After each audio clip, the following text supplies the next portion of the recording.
그 부처님 당시에 어떤 코끼리 조련사가 코끼리를 조련을 하고 있어요. 그 부처님과 코끼리 조련사가 만나가지고 대화를 나눴어요.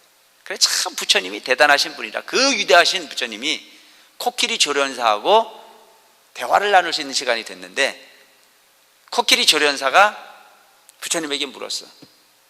부처님, 저는 코끼리를 조련하는 사람입니다. 이 코끼리를 조련할 때는 절대 그냥은 말을 듣지 않습니다. 그래서 반드시 그 코끼리를 조련할 때는 몽둥이를 때려서 못 알아먹기 때문에 송곳으로 코끼리를 찌릅니다. 그럼 그 통증에 의해서 코끼리가 되는 것과 안 되는 것을 구분을 해서 교육이 되기 시작을 합니다. 그때 부처님이 다시 물어요. 그러나? 그럼 그 코끼리가 송곳으로 찔러서 교육을 조련을 하고 해도 못 알아먹으면 어떻게 되느냐? 그렇게 고집이 센 놈이 있거나 그래도 내 말을 들어주지 않는 놈이라면 저는 그 코끼리를 죽여버립니다. 말을 안 듣는 코끼리니까 그냥, 그렇잖아요. 코끼리가 얼마나 많은 걸 먹어요, 그죠? 근데 사람의 어떤 필요에 의해서 기르는 코끼리가 도저히 필요에 의해서 따라주지 않는, 조련이 되지 않는 코끼리라 그러면 코끼리 주인 입장에서는 야성으로 보내주거나 죽여버릴 수밖에 없는 건 다 사실이잖아요. 그래 죽여버립니다, 이렇게. 그러니까 이 코끼리 조련사가 다시 부처님에게 물어. 부처님은 일체 중생을 조련하는 거나 마찬가지 않습니까? 가르쳐서 부처를 만들기 위해서 가르침을 피고 있지 않습니까? 그 많은 사람들 중에는, 그 많은 제자들 중에는 부처님 가르침을 잘 따르는 제자들도 있겠지만 잘 따르지 않는 제자들도 분명히 있을 겁니다. 그럴 땐 어떻게 하십니까? 그 부처님께서 나는 그들에게 때로는 꾸지람도 하고 때로는 경책도 하고 이렇게 한다. 그 많은 제자들 중에 혹여 내가 기르는 코끼리처럼 송곳으로 찔러도 못 알아먹을 정도로 고집이 세고 무지한 제자도 분명히 있을 겁니다. 그런 제자들은 부처님 어떻게 하십니까? 이렇게 물었어요. 그래 부처님이 뭐라고 그러냐면은 나도 그놈들을 죽여버린다. 이거 부처님은 살생을 하지 않으시는 분인데 어찌 부처님께서 그 사람을 죽여버린다고 말씀을 하십니까? 나야 그냥 소위 중생으로 사는 사람으로서 코끼리를 그냥 죽이거나 살리거나 하는 부분이 그런 부분이 없이 살지만 부처님이 항상 불살생, 산목숨을 죽이지 마라고 말씀을 하시고 모든 중생을 자비로 대하라고 하는 부처님께서 어찌 그런 소위 말씀을 할 수 있습니까? 라고 따져 물으니까 그때 부처님께서 하시는 말씀이 뭐라고 그래요?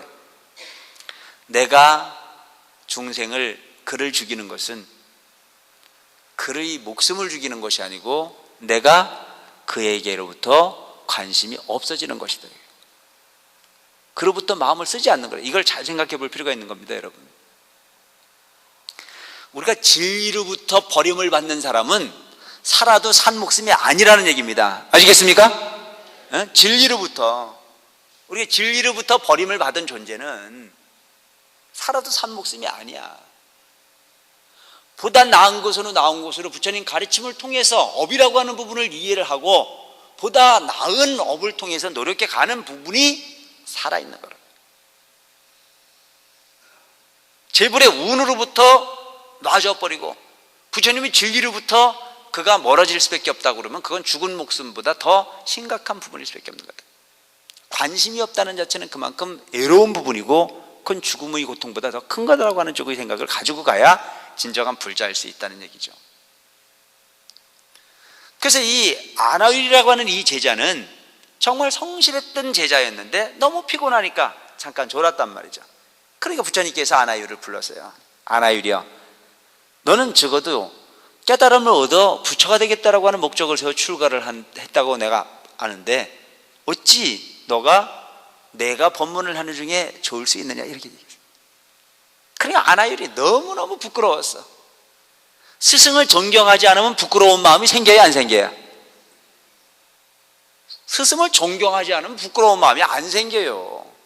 스승을 너무나 존경하고 너무나 위대한 스승이라고 하는 부분이 마음이 있기 때문에 스승의 그 한마디에 아나율은 부끄러워서 어쩔 줄은 몰랐습니다. 그래서 아나율이 오늘 세웠어요. 난 지금부터 잠을 자지 않겠다. 그래서 아나율이 그때부터 잠을 안 잤어요. 그러니까 우리가 성한 사람이 잠을 안 자면 눈이 어떻게 돼야? 눈이 짓물리기 시작해가지고 눈에서 막 고름이 나오고 짓물이 나오고 그래서 아나율은 훗날 눈이 멀어버립니다. 그 부처님이 그냥 그러지 마라 그렇게 하는 것이 아니다. 설득각을 설득해도 아닙니다. 저는 부처님의 어떤 그런 설법을 하는 중에 제가 감히 잠을 잤습니다. 그래서 이 눈으로서는 이와 같은 의지로서는 더 이상 얻을 수 있는 부분이 없습니다. 그래서 고집을 세워가지고 아나율이 눈이 멀어가지고 완전히 봉사가 돼버렸어요. 장님이 돼버린 거죠. 그렇지만 그 아나율은 눈이 멀어버렸지만 정진하는 부분에 해태심을 갖지 않고 열심히 정진해서 눈을 감고도 모든 부분을 볼 수 있는 천안통을 얻었어요. 그래서 천안제일 아나율이라고 하는 칭호를 얻게 되죠. 그래서 어느 이 아나율이 눈이 멀어진 상황이지만 스님들이 삶이라는 자체는 사실은 자급자족이거든요. 얻어먹는 부분으로, 걸식을 하는 부분으로, 빨래를 하고 뭐 소위 그 옷을 겨입고 하는 건 누가 하는 거예요? 스님들이 원래 셀프로 하는 거예요. 요즘 좀 세련돼 가지고 뭐 세탁기도 나오고 뭐도 나오고 공양주도 나오고 이지만 옛날에는 그런 거 다 아니었어요. 부처님 당시의 불교라고 하는 자체가. 요즘 스님이 된 것은 그래도 참 다 어떻게 보면 참 호강 중에 상호강이죠. 특히 사문사주제는 그래. 사실 그 옛날 그 당시에 부처님 당시의 불교라고 하는 부분은 참 힘들고 고통스러운 부분이 과정이 아닐 수 없는 거거든요. 그리고 스님들이 생활이나 자체가 삼의 일발이었어요. 삼의 일발. 옷 세 벌, 여름옷, 겨울옷. 그리고 이제 춘추 정도로 해가지고 삼의 일발, 바로 하나. 그게 스님들이 생활용품이 다였어요.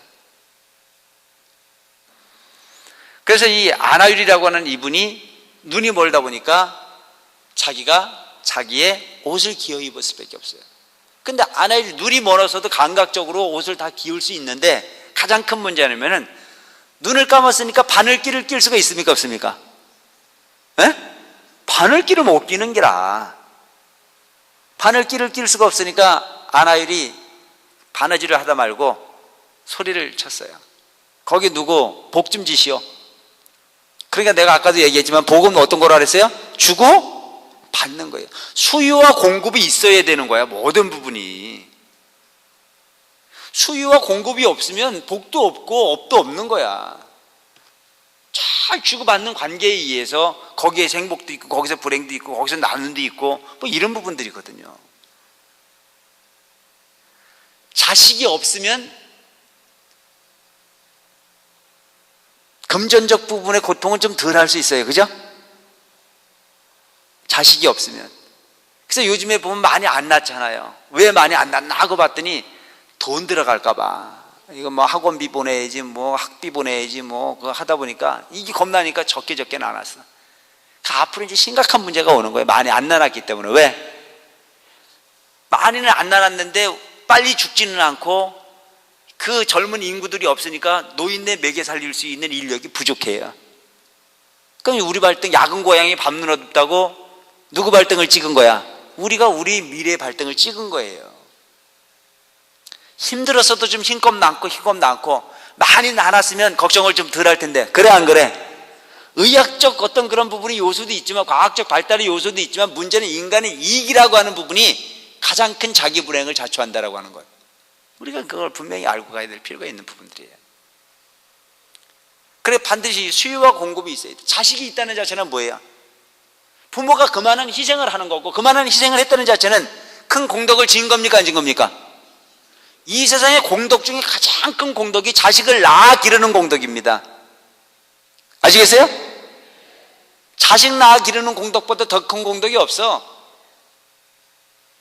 왜냐하면 이 세상에 마음을 주는데 100% 150%를 줄 수 있는 게 바로 자식이기 때문입니다. 여러분들 부모님에게 아무리 효도를 한다고 하더라도 자식한테 주는 것만큼 효도는 못해요. 하십니까? 못하는 거예요. 그거는. 그래서 옛부터 어렸을 때 내리사랑이다. 내리사랑. 그래서 부처님 마음을 이해하려거든 자식을 낳아 기르보라. 그게 어떤 마음이야? 부처님이 일체 중생 자비로 대하시는 마음이랑 같은 마음이야. 그러니까 부처님이 얼마나 속이 타겠어요. 여러분들도 자식들이 공부 안 하면 속 터져요, 안 터져요? 야, 네가 그때 조금만 더 공부를 하면은 그렇게 고통스럽게 안 살아도 되는데 왜 그걸 못할까 싶어가지고 가슴을 쥐어뜯는 부분들 내가 많이 봐. 근데 자식의 입장에서는 그걸 이해를 해요, 못해요? 냅둬요, 냅둬. 제발 좀 내가 알아서 살게요. 그 부모 입장에서는 네가 거기서 조금만 더 열심히 해주면 그 구말리 같은 인생이 아주 편안한 인생이 될 텐데도 불구하고 너가 그걸 왜 참고 왜 참지 못하고 가냐. 부처님이 우리 중생을 바라볼 때 그런 마음일 거란 말이야. 야, 조금만 불편하게 살아라. 너가 지금 욕심으로서 세상을 대하고 있는 그런 부분들은 별로 긴 게 아니다. 이게 잠깐 동안 일어나는 그 부분인데 그 부분을 참고 견뎌 지킬 거 지키고 소위 행할 거 행하고 그래 실천을 해서 살면 그 미래는 훨씬 더 행복한 미래가 네 앞에 놓여져 있는 부분이라고 하는 부분을 부처님께서 강조하셨는데 우리는 그것 좀 손해를 보면 죽는 줄 알고 난리를 치는 게 중생 아닙니까? 똑같은 거라. 그래서 이 아나율이라고 하는 그 부처님 제자가 소리를 지르니까 그때 마침 부처님께서 지나가시다가 부처님이 그걸 달라. 그러니까 아나율이 부처님이라고 하는 그 소위 그 스승이 내가 복을 짓겠다. 나에게 복을 지을 수 있는 기회를 달라. 그래 아나율이 아유 그거 아닙니다 부처님, 이건 아닙니다. 그 주변에 있는 사람이 부처님이 그걸 어떻게 하십니까? 저희가 하겠습니다. 그러니까 부처님이 뭐라고 그래요? 아니다. 이 세상에 복을 구하는 자가 있거든. 나보다 복을 구하는데 많은 마음을 내는 사람이 있으면 나와보라 이거예요. 부처님이 이미 복과 지혜를 구족하신 분인데도 불구하고 완성이 아닌 뭘 보여주는 거예요? 영원한 진행형이라는 얘기예요. 공덕을 짓는 행위에 있어서는 이미 다 되어진 부분은 없다는 얘기입니다. 영원히 새로운 복을 지어서 가지 않으면 안 되는 것이 세상의 이치라고 하는 부분을 이 부분에서 말씀을 하고 계시는 겁니다. 아시겠어요? 근데 우리가 쉴 시간이 어디 있어요? 우리가 만족할 시간이 어디 있어? 내 인생 다 살았다고 얘기할 일도 없는 거고 내가 이미 출세를 다 했다고 얘기해서 될 일이 없는 거야. 나는 복을 이만큼 줬으면 됐고 나는 살 만큼 살면 됐고 나는 기도할 만큼 했고 이런 세상은 없다는 얘기야. 영원히 보다 나은 곳으로 그렇게 가는 것 자체가 진리라는 얘기죠. 물론 중생의 허물을 완전히 벗고 가면 답답한 세상은 아니겠죠, 그죠? 답답한 세상은 아닐 거예요. 왜? 원리를 아니까. 인과를 알고 내가 전생에 뭐였으면 내가 이런 행위를 하면 과거 미래에 뭐가 될 거고 다 알고 가는 부분이겠죠. 근데 우리는 아직 그 단계까지는 가지 못한 부분이 중생이라. 그러니까 우리 뭘 믿고 가면 되는 게 부처님 말씀을 믿고 가보자는 거죠. 왜? 부처님 거짓말할 분은 아니니까. 이 허무맹랑한 부분을 소위 논리를 말씀하신 것이 아니고 아주 사람에게 가장 논리적 성향을 통해서 부처님 말씀이 전해지고 있는데 부처님 말씀은 다 어떤 거예요? 사건 중심적 내용들입니다. 사건 중심적. 부처님 초기 경전을 보면 다 어느 때에 사실적으로 있었던 내용들을 이야기를 하고 있는데 그 내용을 들어보면 허무맹랑하지 않다는 얘기입니다. 그 논리가 다 맞아떨어지는 내용만 설법을 하고 계시거든요. 그럼 우리가 그 부분을 믿어야 돼, 안 믿어야 돼요? 믿어야 되는 거라 이거죠. 부처님이 말씀하신 원리대로만 살면 지금 부처님이 열반에 드신 지가 2500년 이상의 시간이 지냈는데도 불구하고 모순이 없어요. 그래서 부처님 말씀을 우리가 뭐라고 그래요? 금구성원이다. 성스러운 말씀. 거짓이라고 하는 건 손톱만큼도 없는 완벽한 논리를 충족시킬 수 있는 가르침.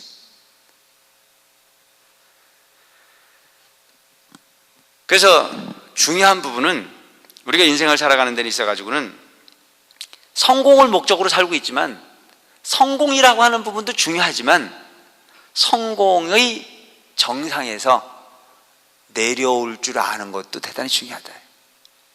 내려오는 부분을 자꾸 계산하지 못하는 부분에 대해서 와지는 그런 부분이 소위 모순이 아닌가 싶은 그런 생각을 좀 하게 합니다. 모든 인생이라는 자는 반드시 오르막이 있으면 내리막이 있게끔 마련이에요. 그 어떤 분들이 이제 저한테 그런 얘기를 하는 분들이 많이 있어요. 어저께도 내가 일본의 학생들이 이곳에 와가지고 템플스테이를 1박 2일 동안 했는데, 그 학생들이 오면 스님하고 대화하는 시간을 참 좋아해요.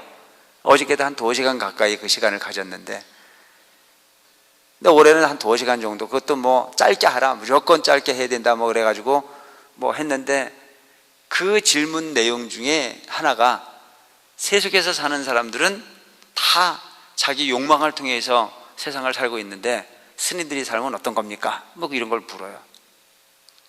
근데 내 입으로 내가 욕망이 없다고 이야기하기엔 참 부끄럽더라고요. 왜? 나도 욕망에 가득 차 있는 사람이니까. 그리고 그 이제 일본의 현실 불교에 대한 부분을 여기서 얘기를 하는데, 아까 한국 불교하고 좀 차이가 많이 있거든요. 왜냐하면 일본의 불교는 부쩍 발전이 되어 있긴 하지만 우리나라의 어떤 스님들이 그 삶을 사시듯이 뭐 무소유라고 하는 부분의 삶을 살기보다는 거의 직업화되어 있습니다. 그래서 일본에서 뭐라고 그러나, 결혼을 앞둔 남자들 또 여자들이 있지 않습니까? 그 중에 신랑 후보의 가장 좋은 그룹이 스님이라 그래요, 일본에서는. 왜냐하면 보장되어진 직업 중에 하나거든요. 그리고 일본에는 그 스님들이 결혼을 해가지고 주지직을 자식한테 승계를 합니다. 그러니까 큰 절들 같은 경우는 뭐 어마어마하지 않습니까? 그게 이제 아주 보편화되어져 있어요. 근데 이제 그런 부분이 만연되어지다 보니까 좀 개인화되어지고, 어떤 그 수행 쪽의 어떤 불교이기보다는 아주 물질적 어떤 그런 부분으로 많이 치달아가는. 제가 어저께 그 설명을 하면서 뭐라고 얘기를 했느냐면은, 이해는 할지 모르겠지만 이곳에서의 나라고 하는 부분도, 이곳에서의 오랫동안의 삶으로 인해서 지금 대단히 편안해져 있거든요, 제 삶이. 왜냐하면 눈 감고도 세상 돌아가는 걸 다, 거의 이 바운다리 속에서 움직이고 있는 부분은 다 알고, 이 사문사에 오시는 웬만한 신도님들, 일을 할 만한 신도님들이 존재에 대해서 거의 다 파악을 하고 있는 부분이니까 어려운 부분이 하나도 없어요. 근데 이 부분을 내가 집착을 해서 내 거다라고 하는 부분이 집착을 하기 시작하면 말도 못한 고통이 나한테 오게끔 돼 있어요. 근데 나는 언제든지 무슨 생각을 갖고 있느냐면, 떠날 준비를 하고 있는 거야. 나는 떠난다. 떠날 땐 이 사문사를 가지고 가야 돼, 안 가지고 가야 돼? 안 가져가야 된다라고 하는 부분을 내가 항상 생각을 하고 있는 거야. 근데 내가 이 부분에 내 거다라고 하는 부분으로 내가 여기서 영원히 머물러야 된다는 생각을 가지고, 이건 내가 만들었다라고 하는 부분이 생각으로, 모든 신도님들이 마음을 내가 다 훔쳐가지고 가야 됐다는 생각으로, 그러다 보면 문제가 생겨야 안 생겨야? 생기게끔 돼 있는 거래. 비우라 이거죠, 비우라 이거. 때가 되면 과감하게 비워주고 갈 줄 아는 마음을 가져라. 그러니까 조사 스님께서 하신 말씀이 기가 막힌 말씀이 있잖아요. 뭐예요? 이 세상에 내 것이 어디 있나요? 사용하다 버리고 갈 뿐이라 이거예요. 크게 보라, 크게. 100년을 살지 못해서, 100년을 살지 못하는 게 우리 인생인데 1000년을 걱정하는 부분으로 인생을 살지 말라는 얘기죠. 내 자식에게 억만금을 내려주려고 애쓰지 마라 이거예요. 왜? 그 억만금은 자식이 지킨다라고 하는 보장이 없어요. 뭘 주면 되는 겁니까? 바른 양심과 바른 철학과 성실함과 뭐 이런 부분을 좀 전달해 줄 수 있는 방향으로 가라 이거죠. 그런 거야말로 그 자식을 영원한 행복을 보장할 수 있는 삶의 방법이 될 수 있지만, 물질적 행위를 통해서 그의 행복을 보장해 주려고 애를 쓰다 보면 그보다 더 큰 모순은 없다는 얘기예요. 그래서 집착으로부터 벗어나는 부분을 가르쳐라 이거예요. 그 집착으로부터 자유로울 수 있는 게 부처님이고, 그 집착으로부터 자유로울 수 있는 행위를 실천하는 게 스님이어야 되고, 그 스님의 가르침을 실천하고 있는 불자들이 그 부분을 배워야 된다는 얘기입니다. 아시겠습니까? 성공은 좋지만 그 성공이라고 하는 부분이 영원한 성공의 자리로 버팅기려고 하지 마라 이거죠. 때가 되면 과감하게 놔줘서 갈 줄 아는 그런 부분이 지혜가 무엇보다 필요하다.